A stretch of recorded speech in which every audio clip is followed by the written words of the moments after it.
All right, Mr. Taliaferro, how's everybody doing out there? Welcome to my highlight for Game 5. The Milwaukee Bucks back at home after losing the last two games on the road in Toronto. We're tied at 2. The Bucks looking to avenge their last 2 losses.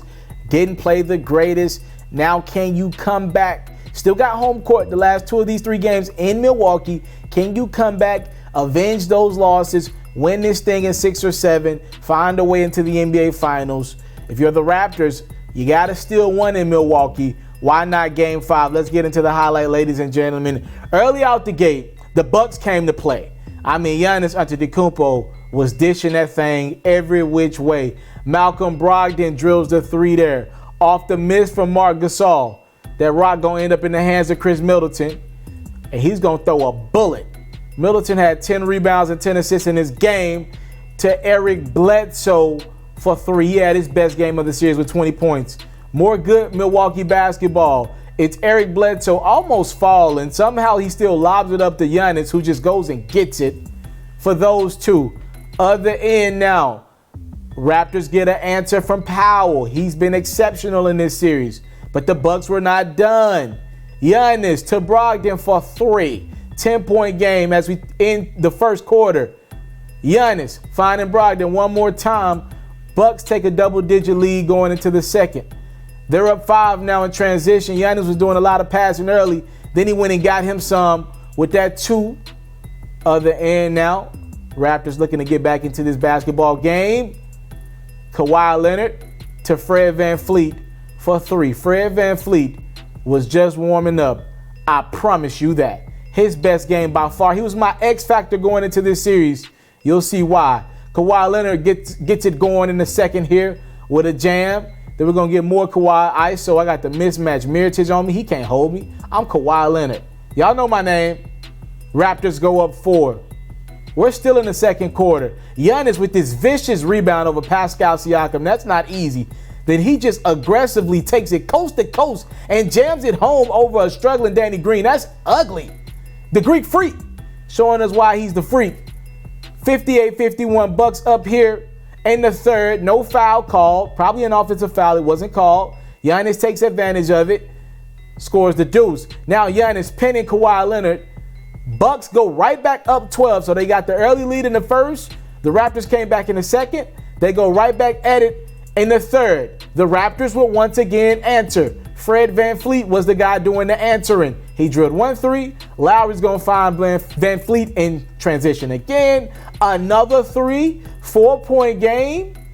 Ibaka in the post. Kick that thing out to Powell. Let's play a little game of swing around. It ends up at the top of the keep to VanVleet for 3. His jumper was on fleek. All 7 of his field goals, ladies and gentlemen. 3-pointers. Now Kawhi Leonard joins the act. He drills a 3.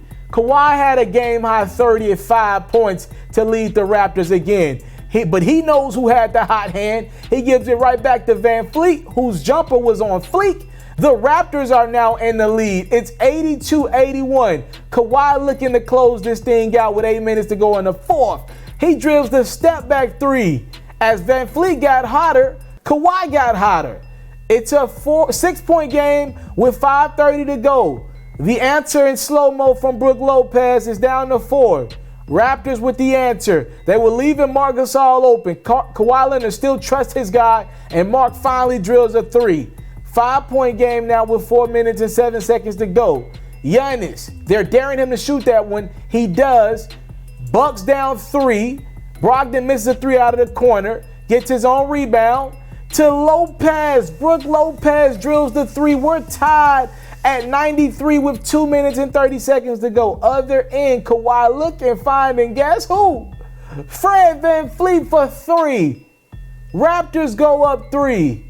Can the Bucks answer? It's Bledsoe, Brogdon, Giannis. If he can't get it around the rim, it's tough to throw him the basketball down the stretch.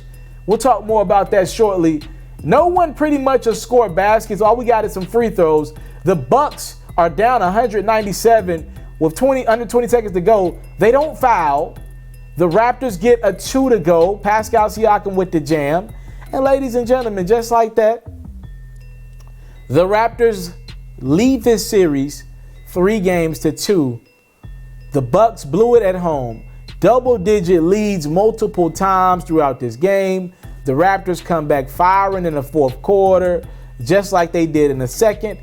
And somehow, some way, the Raptors have won the last 3 games of this series. I already told you guys Fred VanVleet had 21 critical points off that Raptors bench. But there were other guys that contributed. Kyle Lowry had 17. Powell had 8. Ibaka, 6.6 rebounds. That's strong.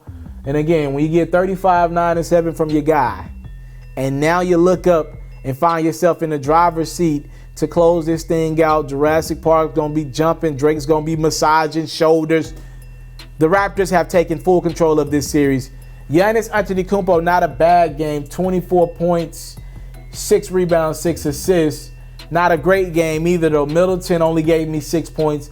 Lopez gave me 16. Bledsoe gave me 20. 18 from Brogdon. A lot of shot attempts from Brogdon, though. I'm looking at this stat line for Lopez, Bledsoe, and Brogdon. Between the 3 guys, they took a total of 43 shots. I'm not sure if I want them guys taking that many shots. And between Giannis and Chris Middleton, they only got up 27 shots. I'm not 100% sure if I want Brogdon taking 17 shots. Now, he wasn't bad from the field, 8 of 17, but I kind of want my key guys taking more shots. One problem that the Bucks have faced in this series in the last couple games is in the fourth quarter when they need a basket, they cannot throw it to Giannis Antetokounmpo and say, go get me one.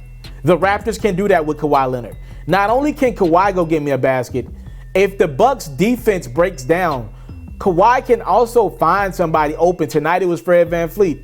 Last game it was somebody else. Like the Raptors are just doing it by committee. And now VanVleet's slowly starting to find his game. Look, he was my X factor for the Raptors. He's been a no-show. Powell had been pretty much stepping up in absence of VanVleet. But ever since VanVleet and his wife have had their baby, congrats, I believe that's his wife. They had their kid recently. Congratulations to them. VanVleet has found his game again. Maybe he was worried. I don't know. That's a real life situation. All I know is the brother's balling out again, and the Raptors are up 3-2 in this series. Like I said, not being able to throw it to Giannis and telling him just to go get me a basket. Like, he could get me 24 to 32 points easily, but I'm pretty confident it's going to be, most of it's going to be done in the first 3 quarters, and most of it's going to be done in transition. When it's winning time, I'm talking 5 minutes and under in a basketball game, all those little free willy-nilly dunks, they're not going to go, man. Nobody's letting that up on defense, and he's being guarded by Kawhi, Kawhi ain't shut him down. Giannis was 9 of 18 from the field, but he's gotten timely stops. Kawhi has done his job for a guy that's also leading his team offensively. Kawhi has outplayed Giannis Antetokounmpo in this series. Kawhi has been the best player on the planet in this round of the playoffs. Period. Facts are the facts. I don't know what to tell you. Bucks, if you guys want to win Game 6 and somehow, some way force a Game 7, y'all are going to have to make life easy for Giannis Antetokounmpo in the fourth quarter. It is just that simple. All these games are winnable. And you guys just have nowhere to go offensively in the fourth quarter. Chris Middleton, all those threes that he makes, he doesn't make them with defense in his face. He doesn't make them. He's a transition shooter type of guy. You got to get Giannis going. You're in positions to win games. You got double-digit leads throughout most of these games. You're just not closing. And I don't think a closer should be by committee.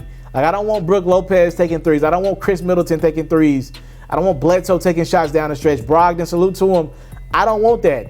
I want Giannis being that guy. And maybe, just maybe, the Bucks' luck have ran out. You know, maybe they're not the team that we thought would be in the finals. I picked the Bucks to win in 6. Obviously, I'm wrong, at least about the games, probably about the series. If the Raptors finish this team off in 6, I was wrong completely, right? Like, I don't feel good about the Bucks team anymore. Toronto went to their hometown and found their confidence in their game, and Kawhi Leonard is putting his imprint on this series. Driving, penetration, jump shooting.